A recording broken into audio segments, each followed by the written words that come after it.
ये आपके दैनिक जागरण का आज का संपादकीय पाठ है। देखिए, संपादकीय पाठ ए आर्टिकल एडिटोरियल आपको प्रीलिम्स में, मुख्य परीक्षा में जब आप लोग आंसर राइटिंग करते हैं, निबंध लिखते हैं और इंटरव्यू, हर जगह मदद पहुंचाते हैं।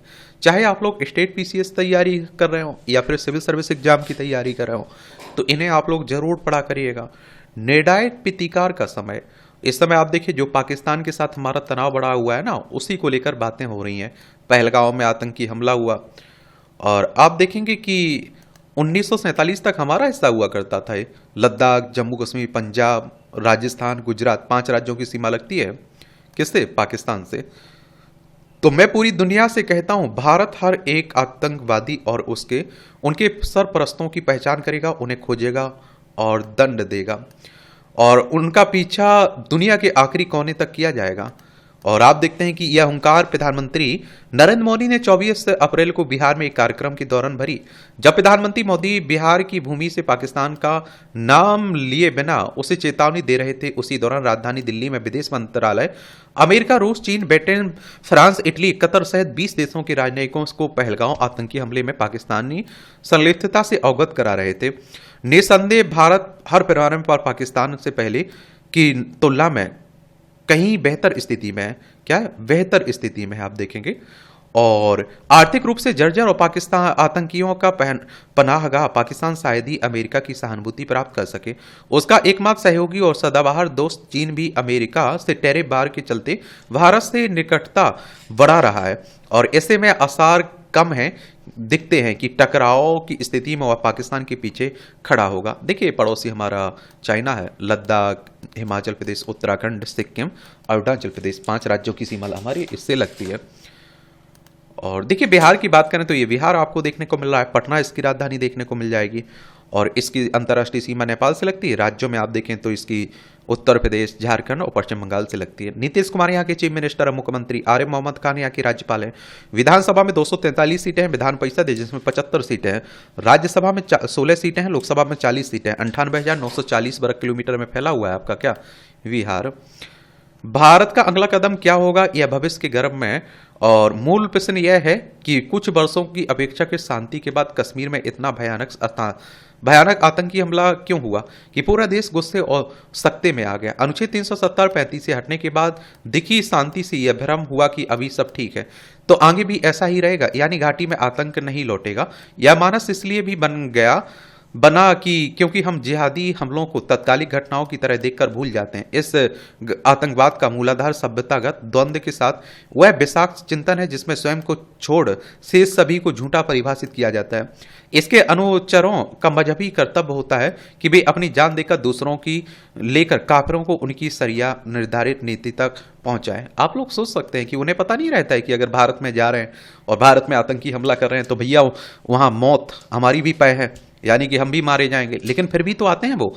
आतंकवाद में 2 कारक सबसे महत्वपूर्ण है। पहली, विचारधारा जिसमें दूसरे मजहब के अनुयायियों को मौत की घाट उतारने की प्रेरणा मिलती है। दूसरा, उसे क्रियान्वित करने वाली आधारभूत संरचना। अगस्त 2019 के बाद सुरक्षा बलों ने घाटी में आतंकवाद के बुनियादी ढांचे को तो ध्वस्त कर दिया, परंतु जिहादियों को प्रेरित करने वाला काफिर कुफ्र चिंतन अब भी असंख्य रक्त बीज पैदा कर रहा है। इस्लाम के नाम पर जिन 5 गाजियों ने निरपराधों को मौत के घाट उठाया, उनमें से 2 स्थानीय कश्मीरी हैं। खुफिया विभाग के अनुसार जिस क्षेत्र में यह आतंकी हमला हुआ वह निर्धारित समय जून से पहले और सुरक्षा बलों को सूचित किए बिना 26 अप्रैल को ही खोल दिया गया था। स्पष्ट है कि इस हमले में स्थानीय लोग भी शामिल थे। ऐसे में आतंकवाद के खिलाफ सतत लड़ाई में विराम की कोई गुंजाइश बेमानी है। और आप देखिए, क्या पहलगांव में आतंकियों का उद्देश्य केवल दहशत फैलाना था? यदि ऐसा होता तो वे पहले की तरह सुरक्षा बलों या प्रतिष्ठानों को निशाना बनाते, परंतु जिहादियों ने पर्यटकों को उनकी हिंदू पहचान सुनिश्चित करके गोली मारी। और क्या जिहादी उसी चिंतन से प्रेरित नहीं है जिसका जिक्र पहले से कुछ दिन पहले पाकिस्तानी सेना प्रमुख जनरल आसिम मुनीर ने अपने एक जहरीले भाषण में किया था?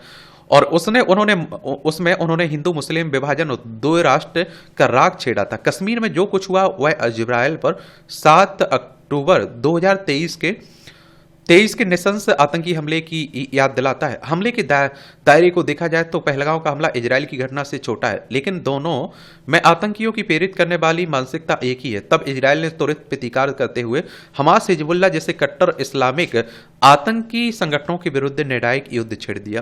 क्या भारत भी ऐसा प्रतिकार कर सकता है? प्रत्यक्ष युद्ध के साथ पाकिस्तान ने प्रत्यक्ष परोक्ष आतंकी हमलों से भारत को कई घाव दिए। 2016 और 2019 की सर्जिकल स्ट्राइक को छोड़कर भारत ने कभी जिहादी हमलों के खिलाफ बड़ी कार्रवाई नहीं की है। इसका कारण भारतीय राजनीति में मुस्लिम वोट बैंक की वह लालसा, जिसके चलते स्वयंभू सेकुलरों ने कभी जिहादियों को संरक्षण दिया तो कभी पाकिस्तान को क्लीन चिट दी। मुंबई में 26/11 आतंकी हमले में तत्कालीन कांग्रेस सरकार ने असली पाकिस्तानी गुनहगारों के बजाय फर्जी हिंदू आतंकवाद जुमला गढ़कर भाजपा आरएसएस को दोषी ठहराया। आरएसएस यानी कि राष्ट्रीय स्वयंसेवक संघ की बात हो रही है, हिंदू राष्ट्र हिंदुत्व की बात करता है ये संगठन।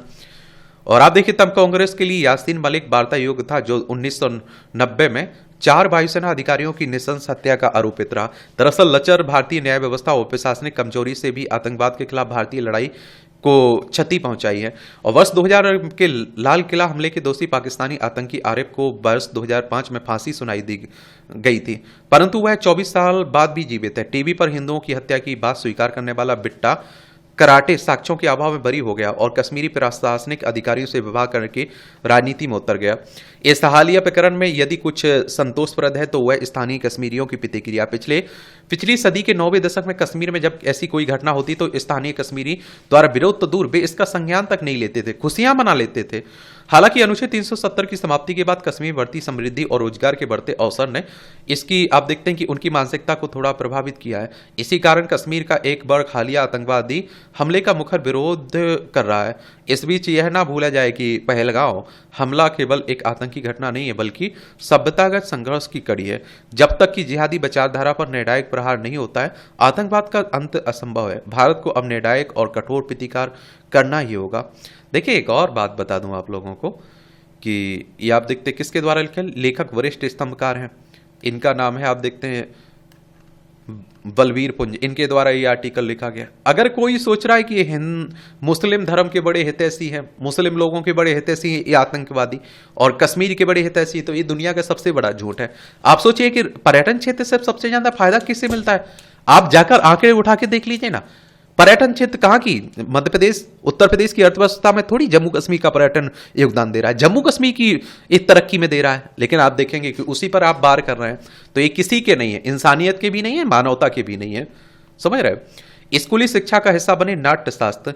यूनेस्को की विश्व स्मृति कोष में श्रीमद् भगवद गीता नाट्य शास्त्र की पांडुलिपियों का दर्ज होना भारत की महान ज्ञान संपदा की अंतर्राष्ट्रीय स्वीकृति का प्रमाण है।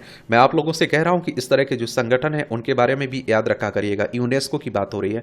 The United Nations Educational Scientific and Cultural Organization 16 नवंबर 1945 में स्थापना हुई थी। पेरिस फ्रांस में इसका हेडक्वार्टर देखने को मिलेगा। यह विचार करने योग्य है कि भारत की शास्त्रीय ग्रंथ विश्व के स्मृति कोष में तो संरक्षित है, किंतु स्वयं अपने देश में क्या स्थिति है। तथ्य है कि श्रीमद् भगवद गीता औसत भारतीयों में की स्मृति कोष में दर्ज है, किंतु नाट्यशास्त्र नहीं। औसत भारतीयों में नाट्यशास्त्र का नाम जरूर सुना है, किंतु उन्हें नहीं पता कि इस महान ग्रंथ में क्या है। संस्कृत आलोचना शास्त्र का पहला ग्रंथ है नाट्यशास्त्र, जिसके प्रेरणा भरत मुनि है। नाट्यशास्त्र का संपूर्ण हिंदी अनुवाद राधा बल्लभ त्रिपाठी ने किया। बाबूलाल शुक्ल शास्त्री ने भी नाट्यशास्त्र का अनुवाद किया। इस महान ग्रंथ में ज्ञान का खजाना है। कोई ऐसा ज्ञान, शिल्प, विद्या, कला, योग या कर्म नहीं जो नाट्यशास्त्र में नहीं पाया जाता हो। तभी तो आप देखिए नाट्यशास्त्र को 5वां वेद माना जाता है। तो नाट्यशास्त्र को ये आप देखिए नाट्यशास्त्र में 15 बार नाट्य वेद शब्द का उपयोग नाट्य के पर्याय के लिए किया गया। और ये आप देखते हैं कि नाट्य शास्त्र के में 37 अध्याय। पहले अध्याय में बताया गया कि इस नाट्य वेद की रचना ऋग्वेद से पाठ, सामवेद से गीत और यजुर्वेद से अभिनय और अथर्ववेद से रस लेख कर की गई है। बात की आप देखते हैं कि क्या बाद के अध्यायों में यह वर्णन है कि नाट्य मंडप जैसे बनाया जाना चाहिए।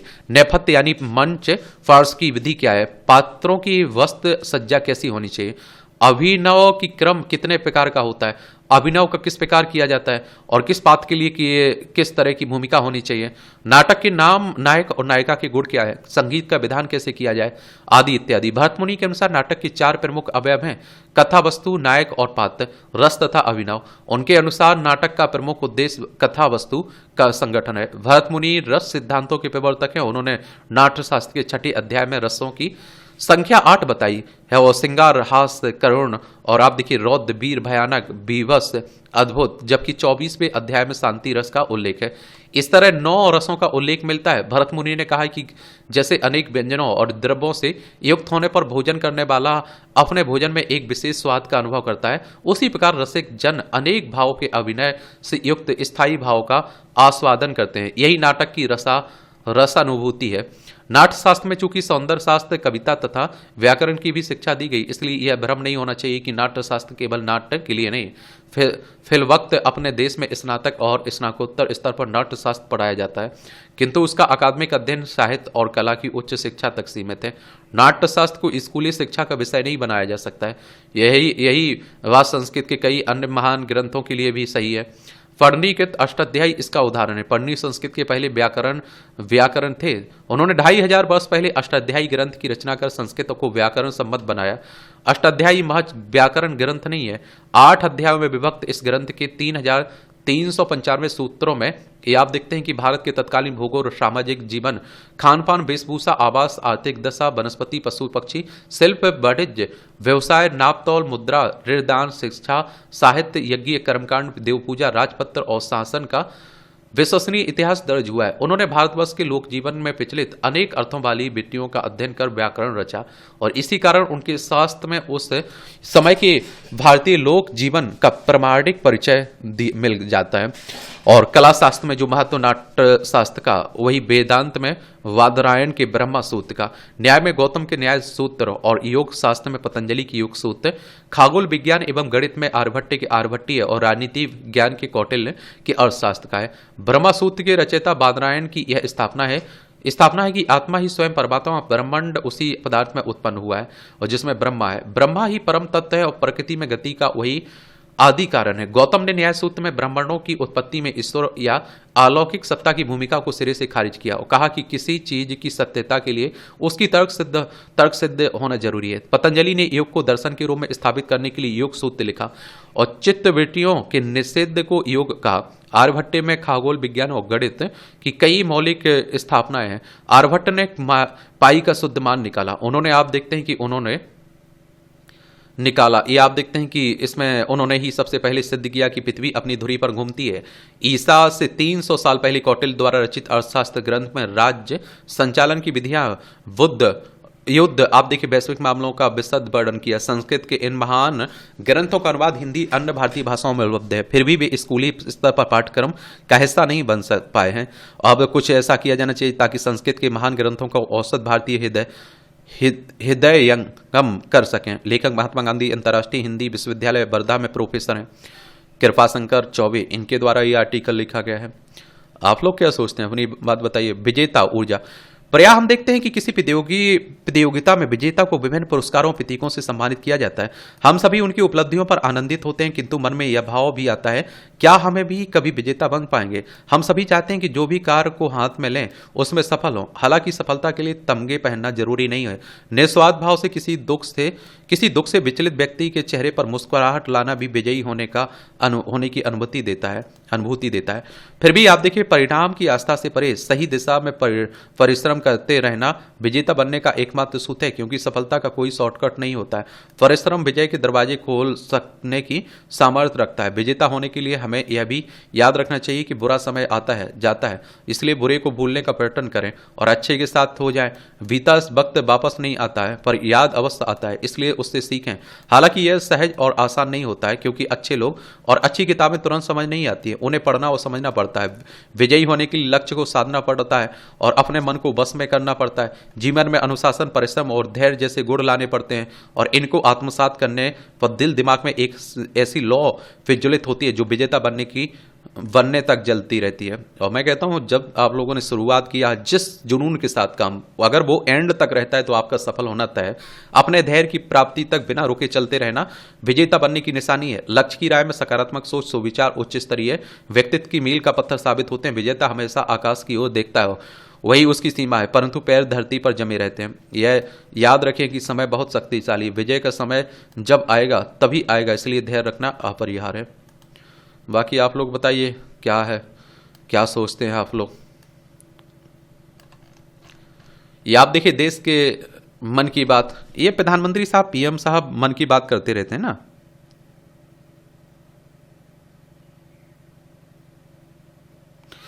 ये आप देखते हैं कि 3 अक्टूबर 2014 में इसकी शुरुआत हुई थी, ये भी याद रखिएगा।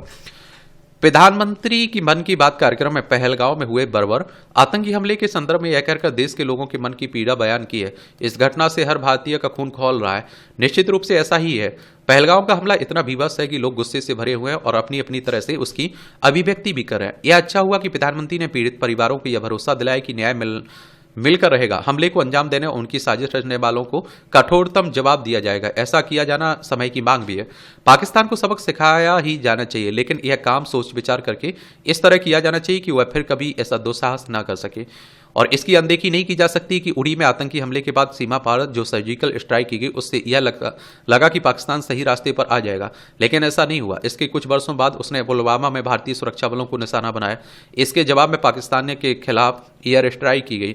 इससे पाकिस्तान सहमा अवश्य है, लेकिन पहलगांव में उसकी करतूतें यह बता रही कि वह आसानी से भारत के प्रति अपनी घृणा का परित्याग करने वाला नहीं है। यानी कि वो कहते हैं ना कि पड़ोसी हमारा बर्बाद हो फिर भी हमें बर्बाद करने की कोशिश करता रहता है, अशांति फैलाने की कोशिश करता रहता है। स्पष्ट है कि पाकिस्तान को इतनी गहरी चोट दी जानी चाहिए कि वह उससे उबर ना सके। देश इसकी प्रतीक्षा भी कर रहा है, लेकिन पाकिस्तान को सबक सिखाए जाने को लेकर छारत देश के लोगों से यह अपेक्षित है कि वे एकजुटता का परिचय दें, क्योंकि एकजुट देश ही शत्रुओं के दुस्साहस का दमन करने में सहायक होगा। पहलगांव में हमले के पीछे पाकिस्तान का एक मकसद देश की एकजुटता को प्रभावित करना है।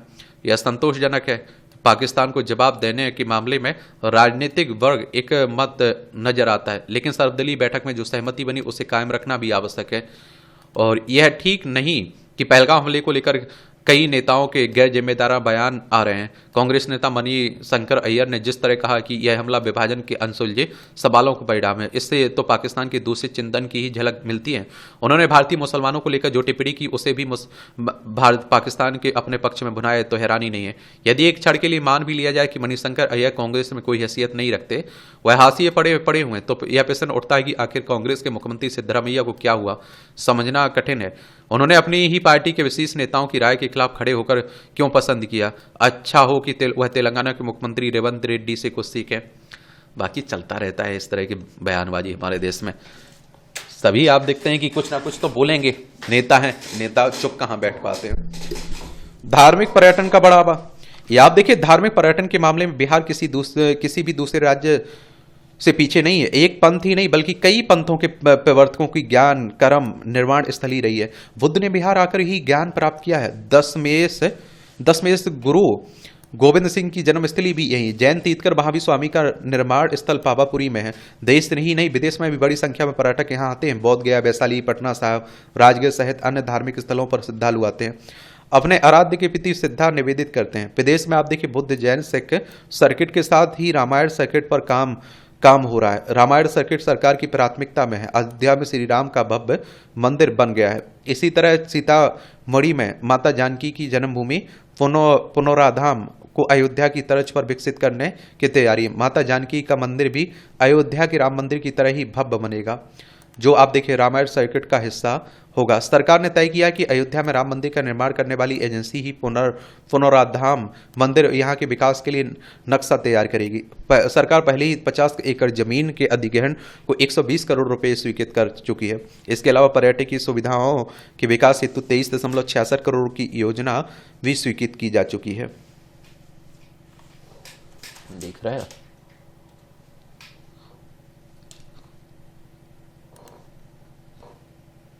ये समस्या बढ़ाता फास्ट फैशन।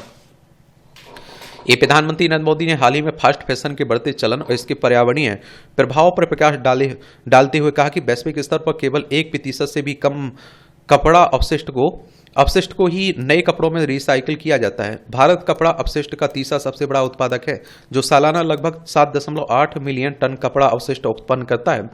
जो विश्व का लगभग 8.5% है। इस अपशिष्ट का एक बड़ा हिस्सा लैंडफिल में चला जाता है या फिर जला दिया जाता है, और जिससे पर्यावरण प्रदूषण और स्वास्थ्य संबंधी समस्याएं होती हैं। फास्ट फैशन उद्योग जो सस्ते और त्वरित फैशन रुझानों पर आधारित होते हैं, इस समस्या का मुख्य कारण है। यह उद्योग न केवल अत्यधिक मात्रा में कपड़ा अपशिष्ट उत्पन्न करता है, बल्कि पानी और ऊर्जा संसाधनों का भी अत्यधिक उपयोग करता है। एक टी शर्ट बनाने के लिए लगभग आप देखिए 2700 लीटर पानी की आवश्यकता होती है। एक जोड़ी जीन्स बनाने के लिए लगभग 8000 लीटर पानी की आवश्यकता होती है। यह उद्योग वैश्विक कार्बन उत्सर्जन में लगभग 10% का योगदान देता है, जो अंतर्राष्ट्रीय उड़ानों, समुद्री परिवहन से भी अधिक है। कपड़ा जनित कचरे का प्रभाव केवल पर्यावरण तक ही सीमित नहीं है, इसके सामाजिक आर्थिक स्तर पर भी गंभीर परिणाम है। असंगठित कचरा श्रमिकों को खराब कामकाजी परिस्थितियों में काम करना पड़ता है। इस समस्या के समाधान के लिए कुछ सकारात्मक प्रयास किए जा रहे हैं।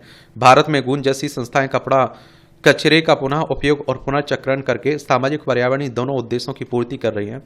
इसके अलावा आप देखेंगे बेंगलोर में सहारा जीरो वेस्ट जैसी संस्थाएं कपड़ा कचरे के संग्रह और पुनर्चक्रण के लिए काम कर रही हैं। वैश्विक स्तर पर भी यूरोपीय संघ ने फैशन उद्योग में पर्यावरणीय प्रभाव को कम करने के लिए नए नियम और दिशा निर्देश लागू किए, और इसमें आप देखिए उत्पादकों की जिम्मेदारी बढ़ाई गई और उपभोक्ताओं को मरम्मत का अधिकार दिया गया। इन प्रयासों के बावजूद कपड़ा जनित कचरे की समस्या अभी भी गंभीर बनी हुई है, और इसके समाधान के लिए सरकार, उद्योग और उपभोक्ताओं को मिलकर काम करना होगा। सरकार को सख्त नीतियों और नियम लागू करने होंगे, उद्योगों की ओर टिकाऊ उत्पादन प्रक्रियाओं अपनानी होंगी, और उपभोक्ताओं को जिम्मेदार खरीदारों की आदतें विकसित करनी होंगी।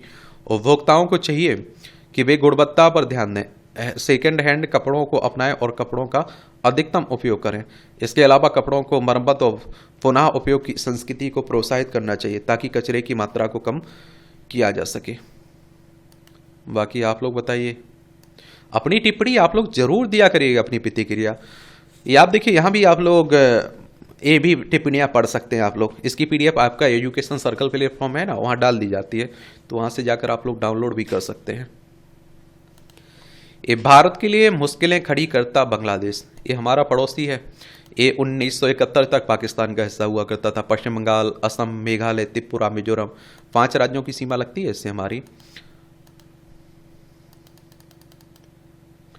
ये आप देखिए, अपनी हालिया चीनी यात्रा के दौरान बांग्लादेश की अंतरिम सरकार के मुखिया मोहम्मद यूनुस ने भारत के पूर्वोत्तर राज्य क्षेत्र को भू आबद्ध लैंड लॉक्ड क्षेत्र बताते हुए बांग्लादेश की हिंद महासागरीय क्षेत्र का एकमात्र संरक्षक होने का दावा किया है, जो चीन की रणनीतिक उपस्थिति को सुविधाजनक बनाने के साथ ही आप देखिए भारत की राष्ट्रीय सुरक्षा को चुनौती देने वाला है। चिकन नेक के नाम से प्रसिद्ध भारत का महत्वपूर्ण भू राजनीतिक चौक पॉइंट सिलीगुड़ी गलियारा लगभग 60 किलोमीटर लंबा और 22 किलोमीटर चौड़ा एक सकरा खंड है, और आप देखते हैं कि तथा मुख्य भूमि भारत की उससे पूर्वोत्तर और राज्यों से जोड़ता है। इस परिप्रेक्ष्य में परिक्षेत्र में बांग्लादेश द्वारा चीन का खुलेआम स्वागत करना भारत की संप्रभुता, क्षेत्रीय अखंडता को चोट पहुंचाने के इरादे से प्रतीत होता है, क्योंकि दक्षिण एशिया व हिंद महासागर में अपने उपस्थिति को मजबूत करके भारत को घेरने दबाने चीन की दीर्घकालिक भू राजनीतिक उद्देश्य से मेल खाता है।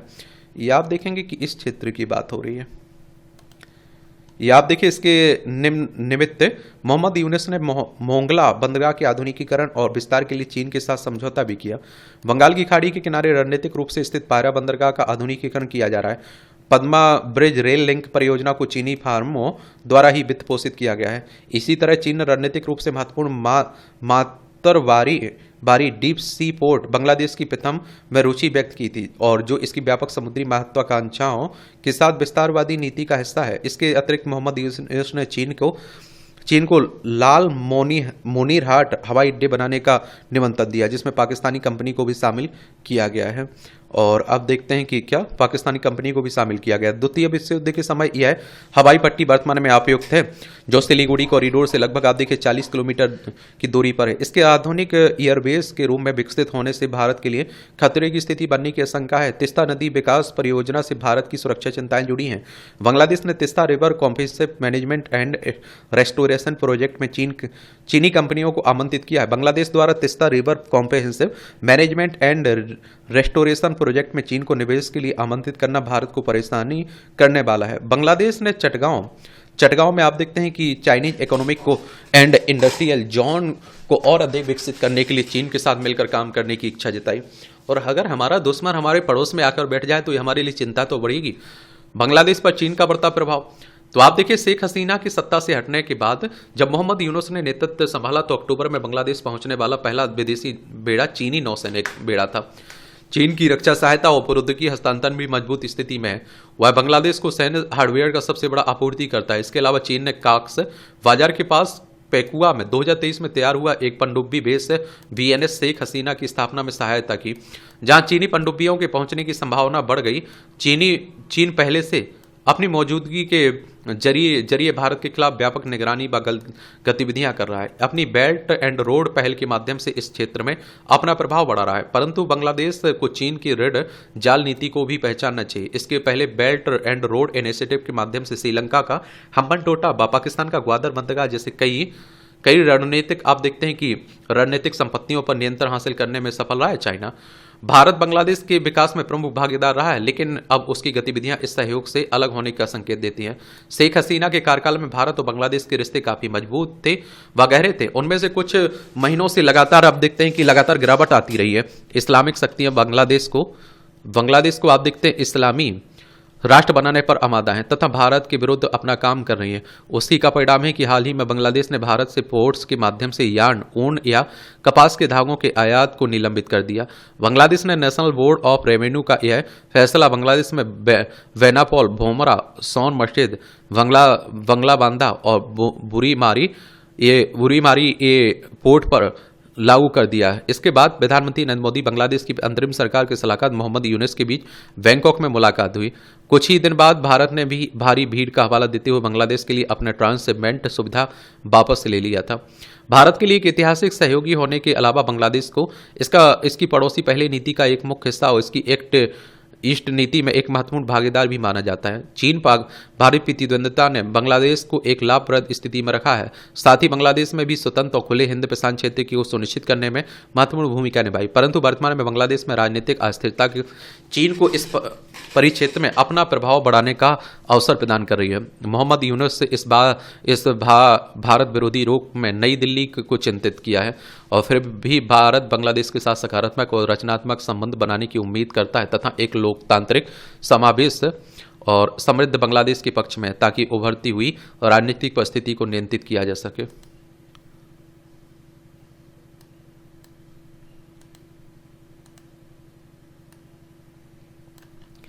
बदहाली की राह पर बढ़ता पूरब का पड़ोसी। शेख हसीना ने एक बार अपने राजनीतिक बयान में मोहम्मद यूनुस को राजनीति के लिए एक खतरा बताते हुए कहा था कि राजनीति में नौसिखिए अक्सर खतरनाक साबित होते हैं, उन्हें इस तक की निगाह से देखा जाना चाहिए क्योंकि ये देश को फायदा पहुंचाने के बजाय बहुत ज्यादा नुकसान पहुंचाते हैं। शेख हसीना ने यह बात भली संकुचित सोच के साथ कही हो, पर व्यापक अर्थों में कई सही पाई गई है। जो नेता जनता के बीच काम करते हुए चुनकर नहीं आते, फिर ऐसे पदों पर मनोनीत हो जाते हैं जो निर्णायक होते हैं, तो वे देश समाज के लिए घातक साबित होते हैं। उनके निर्णयों में दूरदर्शिता, राजनीतिक सूझबूझ का अभाव होता है। अधिकतर फैसले अपनी भावनात्मक मनमानी से भरे, दूसरों के इशारों पर ईर्ष्या और बदले की भावना से ग्रस्त हैं, प्रतिशोध की राजनीति तथा कुंठा से पीड़ित एवं अदूरदर्शी होते हैं। यूनुस इसके ज्वलंत उदाहरण है, जो अपने अविवेकी निर्णयों से बांग्लादेश को बुरी तरह फंसाते जा रहे हैं। ये आप देखते हैं कि भारत के प्रति दुराग्रह, पाकिस्तान से पिगारता, चीन के सामने बिछते न जाना और अमेरिका को आकर्षित करने का हर संभव प्रयास और रूस के साथ भी रिश्ते गाढ़े करने की कोशिशों के अलावा देश में पाकिस्तान परस्त पार्टियों को प्रेशर देना, देश के सेकुलर ढांचे को बदलने की तरफदारी के चलते यूनुस ने भू राजनीतिक समीकरणों के अलावा अंतर्राष्ट्रीय बाजार के क्षेत्र में बांग्लादेश के लिए मुसीबतें खड़ी कर दी हैं।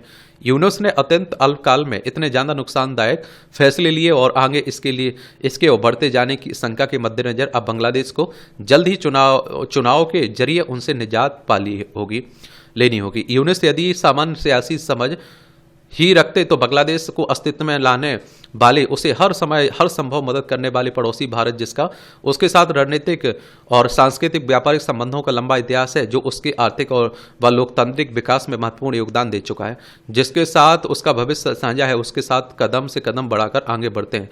सत्ता प्रमुख बनते ही अपनी सेना को पड़ोसी से सतर्क रहने को कहना, पाकिस्तान से गोला बारूद, सैन्य सहायता और प्रशिक्षण की बात करना, उत्तर पूर्व में अशांति को हवा देने का इशारा करना जैसी कवायद जो आप देखिए उन्होंने शुरू की तो अब चिकन के नेक को निशाना बनाने से लेकर हिंदुओं पर अत्याचार, देश के अल्पसंख्यकों को सुरक्षा पर अनर्गल बयान देना तथा मुर्शिदाबाद के दंगों में कथित हाथ तक जारी। अंतर्राष्ट्रीय संबंधों कूटनीति की समान समझ रखने वाला कोई भी व्यक्ति इसे मानने में गुरेज नहीं करेगा कि भारत में नेबर फर्स्ट नीति छोटे पड़ोसी देश होने और अपने पुराने रिश्तों की लाज रखते हुए कोई कठोर कदम नहीं उठाया। बांग्लादेश ने के कुल निर्यात में करीब 85%, कुल जीडीपी में 13% का योगदान देने वाला बांग्लादेश की गारमेंट इंडस्ट्री पर भारत के इस फैसले से कि वह अपनी जमीन से व्यापार की अनुमति नहीं देगा, बाकी उसका भारी घाटा हुआ, यह जरूरी था। आज बांग्लादेश के 40 लाख से अधिक लोगों को रोजगार संकट में है, तो वह यूनिस की गलत नीतियों के कारण ही। भारत को धाता बताने के लिए यूनिस का अमेरिका की ओर झुका दूरगामी सोच वाला नहीं लगता। अमेरिका, चीन और पाकिस्तान को संतुलित करने के चक्कर में बांग्लादेश में रुचि ले रहा है, पर यूनिस अब यह आकलन नहीं कर पा रहे हैं कि उनके इस कदम से भारत को लाभ भी होगा। अमेरिका से उसके रिश्ते पूर्ववत रहेंगे, जबकि चीन का काउंटर करने के लिए पड़ोस में अमेरिका भी होगा। बाकी आप लोग बताइए।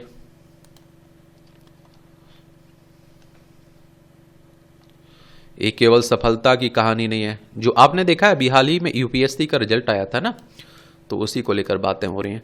देखिए, सिविल सर्विस का एग्जाम होता है, यूपीएससी एक संस्था है, यूनियन पब्लिक सर्विस कमीशन, उसके द्वारा करवाया जाता है।